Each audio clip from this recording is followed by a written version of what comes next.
get by. It resides between my eyes. Walked through the fire, came out better on the other side. See, life's like a beach if you find the sand. And right now, I feel like 100 grand. You are listening to Inspired Insider with your host, Dr. Jeremy Wise. Dr. Jeremy Weiss here, founder of InspiredInsider.com, where I talk with inspirational entrepreneurs and leaders. Today is no different. I have Chantelle Little of Tiller. You can find them at tillerdigital.com. And Chantelle, before I formally introduce you, I always like to point out other episodes of the podcast people should check out. Since this is part of the Top Agency series, a few of my favorites and fan favorites are Todd Taskey. Todd Taskey has a Second Bite podcast. He pairs private equity with agencies. So he helps sell agencies.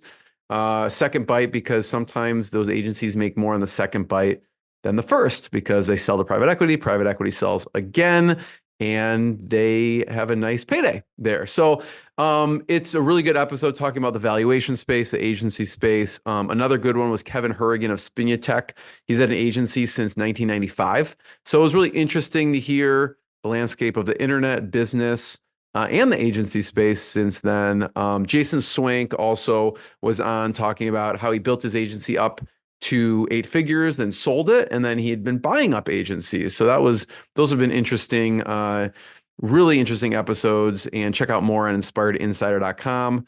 This episode is brought to you by Rise 25. At Rise 25, we help businesses give to and connect to their dream relationships and partnerships. And how do we do that? We do that by helping you run your podcast. We're an easy button for a company to launch and run a podcast.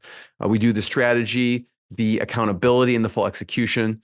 So Chantelle, kind of like what you do with the SaaS companies, we are the magic elves that run in the background and make it look easy for the hosts so they can create amazing content and amazing relationships. You know, for me, the number one thing in my life is relationships. I'm always looking at ways to give to my best relationships. And I have found no better way over the past decade to profile the people and companies I most admire and share with the world what they're working on. So if you've thought about podcasting, you should. If you have questions, you can go to rise25.com or email us at support@rise25.com. I have a lot of free resources and podcast episodes about podcasting too. So check it out. I am excited to introduce Chantelle Little. She's the founder and CEO of Tiller. Tiller is a web and brand agency serving B2B software brands. She founded Tiller in 2008 at just 19 years old, right? You still look really young, Chantelle, so you've aged well. Thank you. She has scaled it to a multi-million-dollar agency with clients across Canada and the US.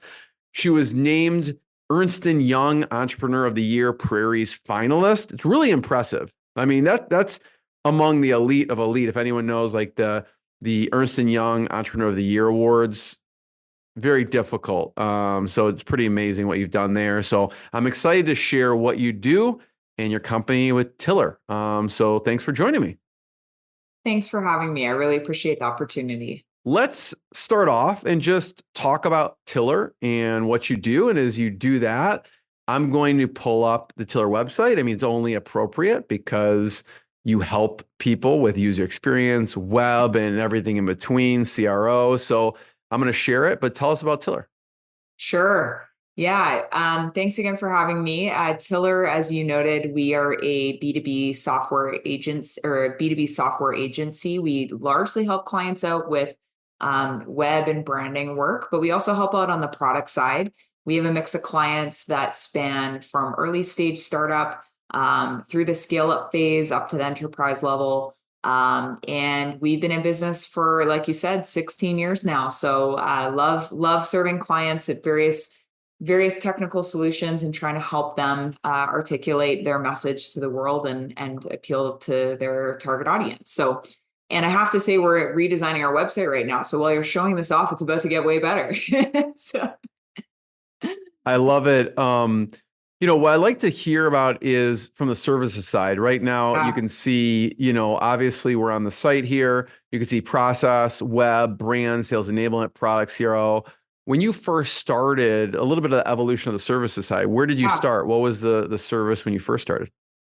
It actually started with little explainer videos. So I had a summer job, that kind of gave me an opportunity to do this in the HR space. And I basically created these little paper people videos, is what I described them as, and took complex products and tried to break them down into simple stories, and then use these paper cutouts and stop motion video to help articulate a story to HR managers. Did that as part of a summer job. That's what inspired me. I loved the storytelling part of marketing, and that inspired me to start Tiller. So started out with those videos, but it was 6 months later that I started to dabble in the website, because of course we have YouTube and Vimeo and other things like that at the time. Now we have way more video platforms, but I felt like the website was a great place to have those videos live. So why not expand into the web? So from that point, web has been our primary bread and butter. And our clients have really been the reason that we've expanded beyond that into brand and sales enablement, CRO, all those different pieces. So that's kind of a bit of the evolution. So the web's kind of the gateway drug to Tiller Digital, you'd say. Yeah, exactly. You got it. You got it. Yeah. And actually it was pivotal in our niche focus towards serving B2B SaaS, because it's so central. We have recently been calling the website the beating heart of B2B SaaS, right? Because there's so much emphasis on the performance of the website in terms of customer acquisition as well as retention. So that has been what we have really built it's kind of the hub in the middle of the wheel for Tiller in terms of service offering. I've had the website up in my browser, Chantelle, all day. And Yeah. it's really interesting because it's, I'll have like multiple screens here, and it will keep catching my eye because of these movement of these almost like molecules. Can you talk Yeah. about some of the decisions on the design on your website? Because I know you think things through a lot. Yeah, absolutely. Yeah, our brand narrative really starts with the name of the company, and that's Tiller, of course. And we named the company after some people have the brand story of tilling the soil and growing things, and that's one brand story. But another one is that a tiller, for those that don't know, is actually attached to the rudder on a boat and is instrumental in steering a ship. So we really fell in love with that story because we believe that as our client's agency partner, we're helping them navigate new territory. And so when we were thinking about how to bring that story to life visually, we wanted to tell a story of different landscapes. And we have this grid element that is used in the brand that kind of explains that there's a pathway to get from point A to B. And then those shapes and those elements are essentially the moving parts, and we help clients kind of guide them through different landscapes and help them navigate different territories. So that's kind of the general storyline of it, is navigation and direction and leadership. I love it. It's almost like, to me, I was thinking, oh, it's the subconscious. It's telling me to like scroll down the page because those Yes. molecules are moving. So I'm like, okay, I'll do what the website is telling me. Yeah. Yeah, directional design. So that's a good catch. Yeah, there's definitely ways to use design to help guide users through the journey for sure. So the services side I can see. Yeah. Talk about the niche part. Yeah. And like when you first started out, what type of clients, and now obviously you specialize in B2B SaaS. Yeah, absolutely. So my very first client was actually a pet food store. Thanks to my uncle who helped me secure my first client back in the day at age 19. And so in the early days, we were the agency for all. I mean, we worked with clients in the oil and gas space, restaurants, retail, whatever it might be. It was very, very broad. And it was interesting because I always liked the variety that provided, but it became really challenging because all of those different industries and companies had varying needs, right? We were serving like B2C, B2B, and then varying levels of sophistication and importance placed on the website. So I actually read a book called Niche Down one summer, and it talked about the concept of how it feels counterintuitive that if you niche down, it would be the very thing that would help you scale up. But that really stuck out to me. And I started to think more about that. And we in 2015 had started to work with some B2B SaaS companies out of Vancouver. And I'd really fallen in love with the unique challenges that B2B SaaS companies faced in terms of articulating their offering. For example, it's usually quite complex. And how do you distill that and explain it in a simple way? How do you, bring the values and the benefits to the forefront instead of just talking about features? those kinds of things. And so really fell in love with those challenges, had quite a bit of experience. And in 2019, I read this book. 2020, we decided that we were going to actually take the leap and niche down, focusing on the B2B SaaS space, and start to not serve everybody and become the agency for B2B SaaS. And it was, on one hand, just wonderful timing for us, because doing that it happened just before COVID.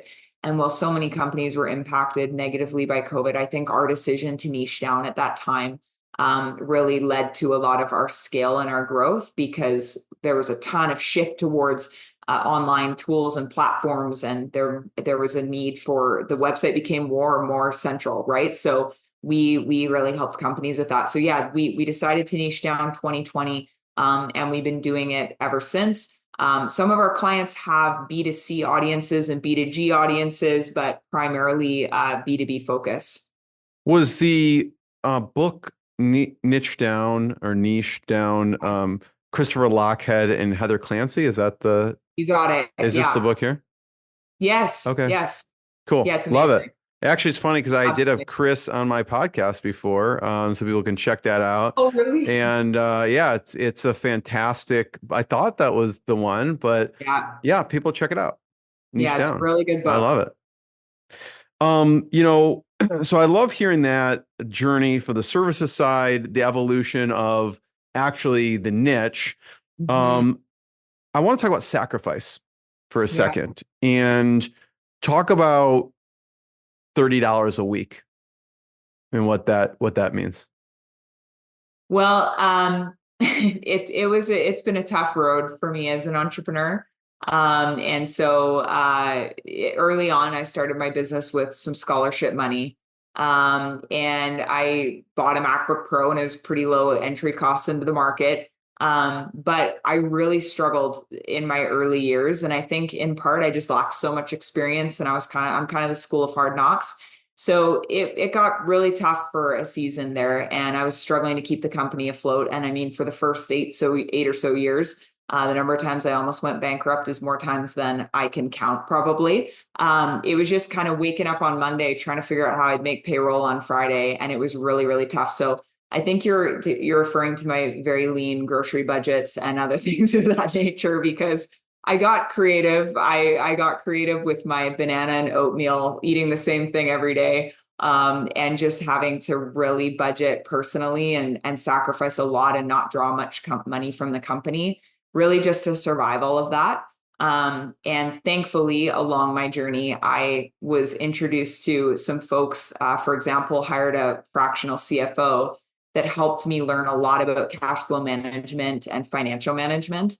And that was instrumental, because at that point, it really helped me figure out how to scale Tiller without me having to figure out how to not eat. But it was super tough for many, many years. So I learned a lot about grit at that time, and sacrifice, for sure. Chantelle, what kept you going during those times, as opposed to going, listen, I'm smart. I can get, you could probably get a job at an enterprise and have good benefits, make a good salary. What kept you going with the company?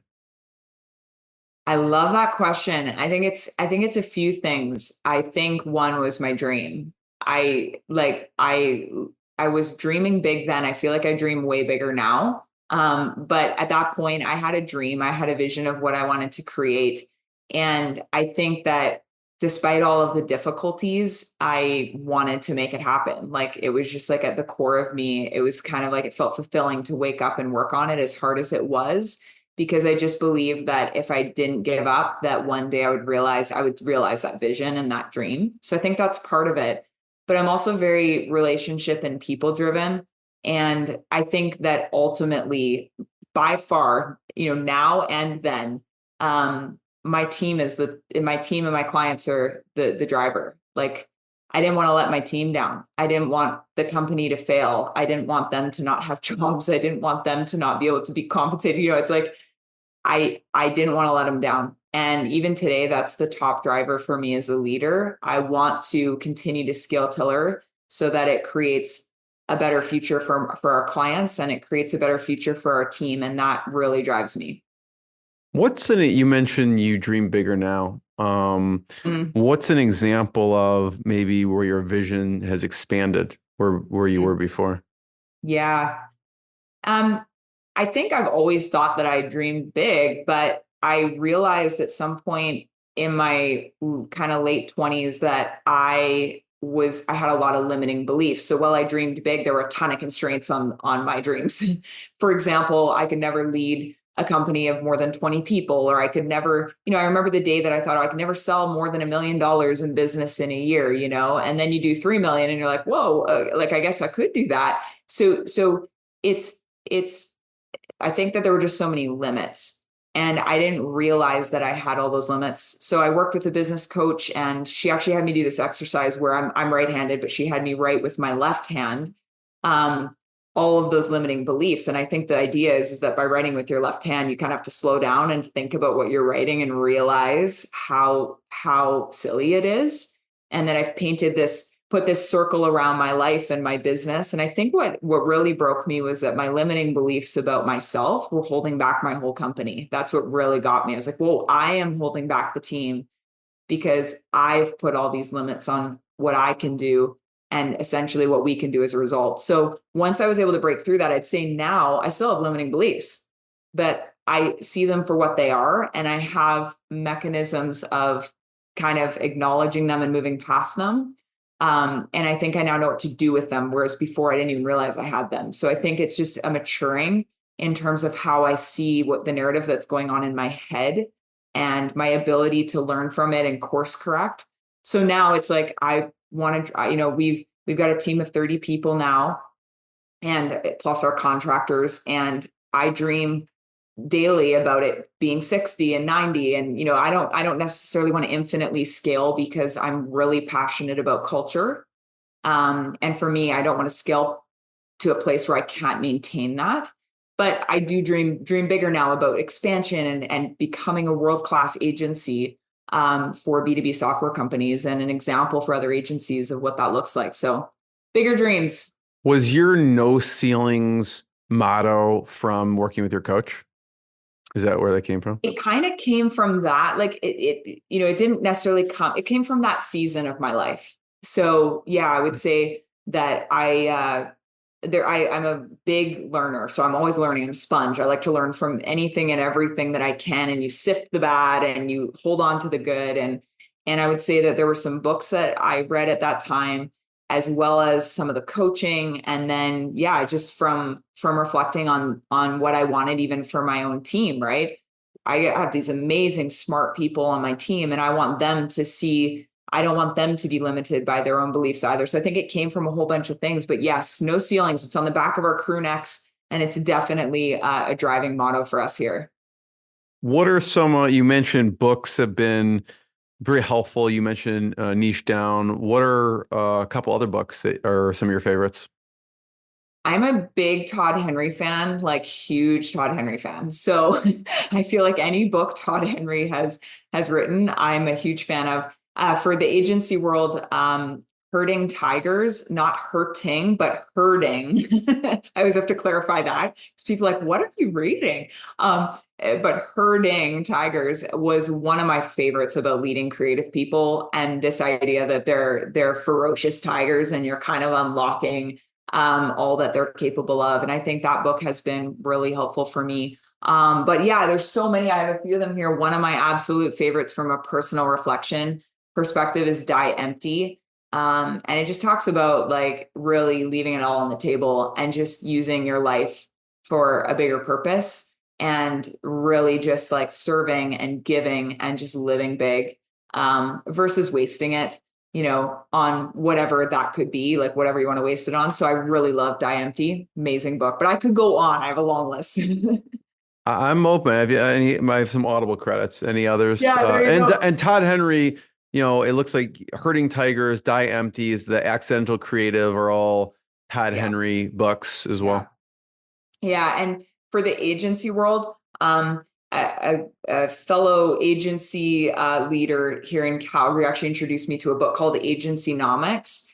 And that became a really handbook for me, because I think in any business, you're wondering, well, how do I know if my agency is performing or my business is performing? And it introduced me to some metrics that would help me assess the health of my agency, right?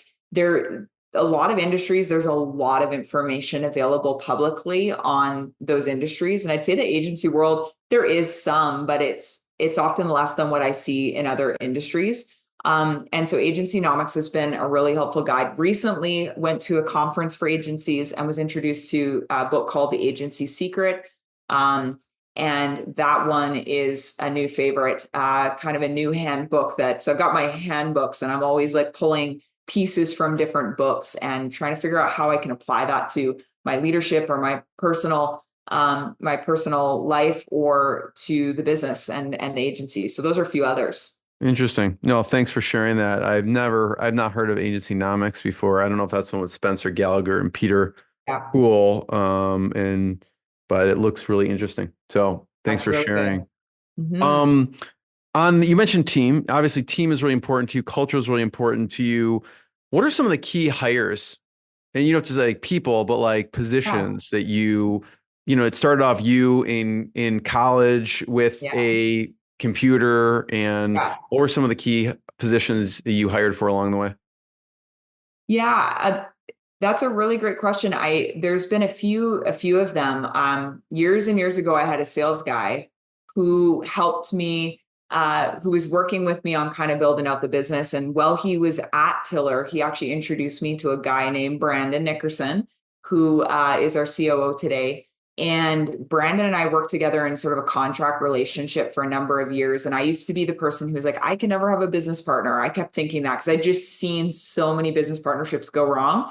And I didn't want that to be me. But after working with Brandon for a number of years, I just sensed this like deep value alignment. Like we both really care about doing things right and ethically had the same ethics and the same values. And so I wanted to lure him over to Tiller. He was doing his freelance business and I wanted to find a way for him to come and join me on my journey and together thinking that the two of us would be more unstoppable than each of us independently. And so he was really key. So he joined me in 2017. And he has been instrumental in our growth and has kind of he helped me oversee the process, the creation of process and delivery and all of that. So that's been a huge win. And just the greatest partner you could have. I mean, just amazing. So he's been key. But I also have building on a leadership team has been really key. Because you don't like when you're building out a business and you start a business, you don't know, like, is it too soon? Is it too late? You're trying to figure out the timing of these things. And, it's me late at night at 1 a.m, Googling, like, what is an appropriate management to employee ratio? There's no real handbook for this, especially when I've never worked anywhere else except for, a golf course as a kid type thing, because I started this as my first kind of job, other than the health benefit company, I guess. So it's tough to know when to do these things. So I think the last couple of years have been really about learning how do you build a leadership team and how do you build a leadership philosophy that goes beyond yourself and how do you scale your influence through other leaders. And I've been super blessed to add 3 other leaders to the team outside of Brandon. So there's 5 of us in total. And it's been incredible because now I feel more confident that my entire team and entire organization has the attention that they deserve, because before it just felt so spread thin. We also have, so that's one key. And then the other one is fractional roles. I had never really understood the fractional concept before, but I was introduced to it, ended up with fractional CFO, fractional general counsel, fractional HR. And what that did is it allowed me to get access to lots of experience that I do not have at a reasonable cost that I could afford, right? So those roles I've learned from each and every one of those ladies in big ways. And especially on the finance side, that has just been absolutely instrumental. So big impact to Tiller by having that experience on the table. I know, Chantelle, you have, by this time when this comes out, there's an article that is about competitive advantage and about intergenerational teams. Yeah. Can you talk a little bit about your thoughts on how that's a competitive advantage? Yeah, absolutely. I'm very passionate about this, and I kind of stumbled upon the passion mid journey as an entrepreneur because when I was younger, I mean, the average age was of Tiller was like 21. We're all these like essentially kids, not to be, demeaning, but it's kind of like kids trying to figure out how to do this. And it was sort of fun, but you just lack so much experience. And I think I dealt with a lot of intimidation on hiring people that are older than me, and just why would they want to work for me? Why would they want to be part of this? When they could do this or they could do that. So I struggled through a lot of those things mentally. But now we're in this really interesting point in time where there's five different generations working together in the workforce. I mean, that is really, really interesting.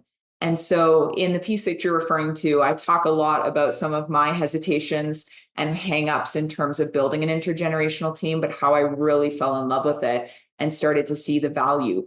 The younger generations are bringing new, fresh ideas to the table, have high competence around using technology and all of that. But then you have, other generations that have so much experience and are also really keen to mentor and that's what they're oftentimes fulfilled by. And so bringing all those people together in the workforce is like a superpower if you can do it effectively and create space for everyone to feel like they have a voice.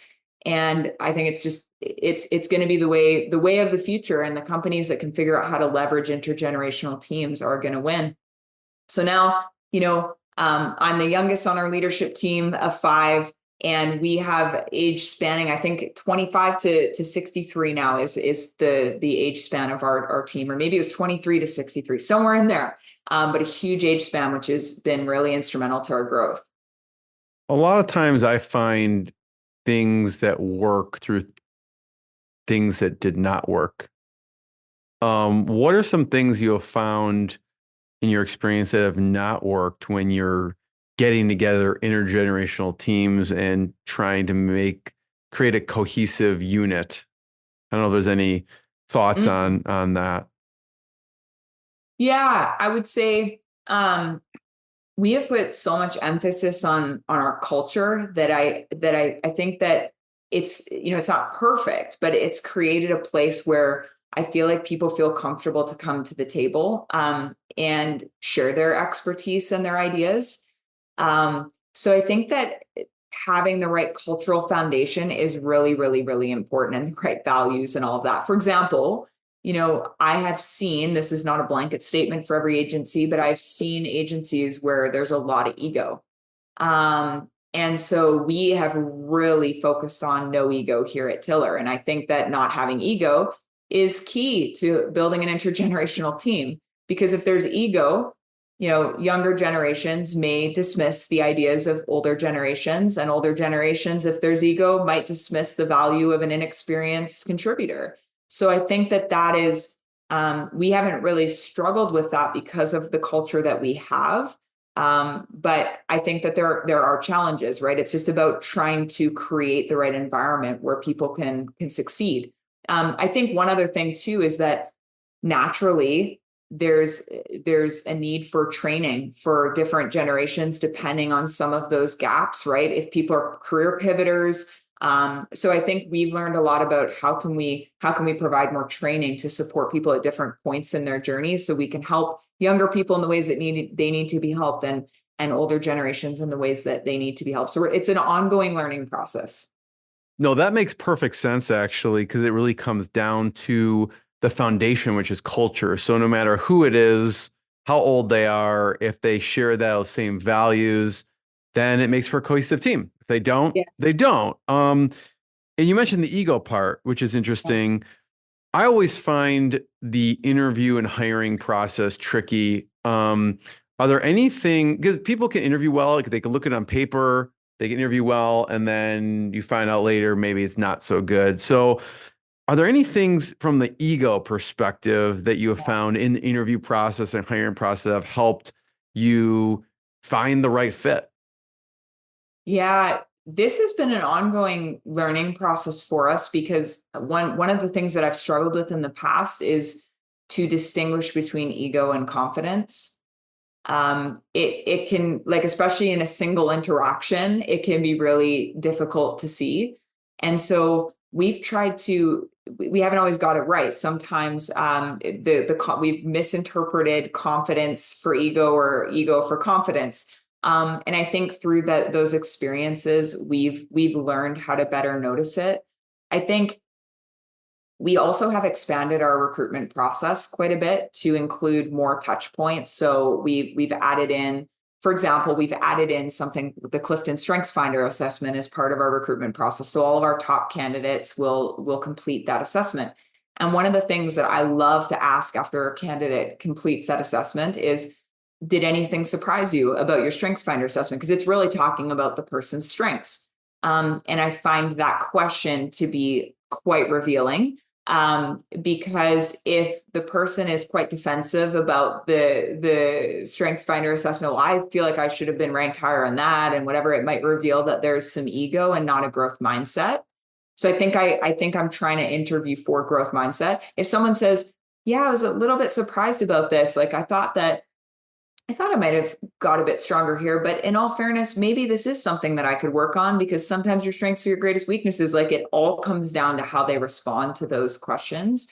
And we also have redesigned a lot of our practices to really, like, a lot of our questions, a lot of the steps in our process to also try to gauge growth mindset, because that's really key. If someone has a growth mindset, it's hard to have ego, because you're constantly feeling like you could better yourself. Like, I want to get 1% better tomorrow on the next day. We've also introduced more group interviewing. So we have more people meet so that we have more points of view on that candidate. And so sometimes that takes the form of a design challenge for our designers, or for a developer, it might be a development challenge. We have different challenges, and then we have the candidate present their work to our team, and we see how that interaction goes. So those are just some practical ways. I love that. No, thanks for sharing that. And also, definitely one of my favorite books by Carol Dweck, Growth Mindset. People can check that out if they want to learn more. But that makes perfect sense. And I love that Strengths Finders and asking about what surprised you. That's fantastic. I'd love to highlight, Chantelle, a little bit more about what you do as a company. And we talked about that a little bit, but I have some websites pulled up that I wanted to walk through, since you and the team are all about design, CRO, and everything like that. So I want to go through and some of these sites, and you can tell us about the user experience and some of the things that are on here that are great, and also some things that maybe you'd recommend testing. I know Waitwell is one company you've worked with. Yes. Yeah, absolutely. So Waitwell is a really exciting Calgary success story in the tech space. And they're a queue management solution, as you can see from the headline there. So essentially, any business or healthcare organization or educational organization that has long lines at their place of business or place of operation could benefit from a queue management system that goes beyond the tickets that we used to get when we go into the registry or whatever it might be to renew your driver's license or whatever. So Waitwell is an exciting Calgary success story. We helped them with their brand and their website, and really helped elevate things for them. And some things worth noting, I'd say, like, you can see in some of the work that we've done for them, really heavy focus on social proof.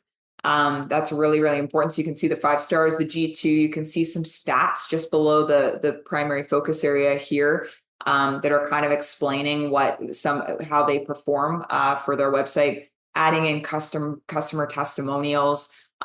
Things like that are really helping to provide proof as to the headlines, right? So we always try to pair credibility and social proof with headlines so that we can get people to convert. So that's kind of a key piece here. Now, given this website launched very recently, definitely need a little bit of time to see how things do perform. But once we have a little bit of data to go off of, there's different things that we can do. For example, we can test different CTA buttons and different blocks. So that talk to sales button that you're hovering over, and those tour Waitwell, those are examples of that. So there's different call to actions. And you can use, whether the button is filled or not filled, color choices. different things like that to try and provide emphasis on these call to actions. And then we also have built out, if you go to the solutions tab there at the top, you can kind of see that we built out different solutions by use case, industry, and company size, because it's really important that when a potential buyer lands on this website, they can see themselves quickly in the website and see a solution for their pain. So this is just sort of the strategy that we apply to this. Most of these customers are high problem aware. They already know that they have a problem, long lines. So when they come here, we can kind of lean into differentiators, lean into the value prop, and try and convert them relatively quickly versus having to spend time educating them on their problem. So that's kind of things we were thinking about when we created this.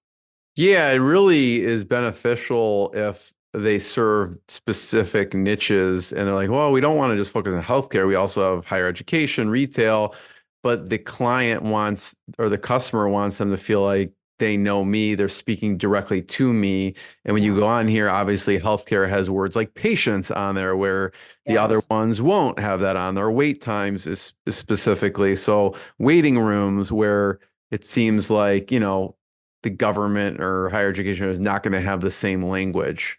That's right. This is a lot to build out. This is quite a project, because each of these have its own, kind of nuances.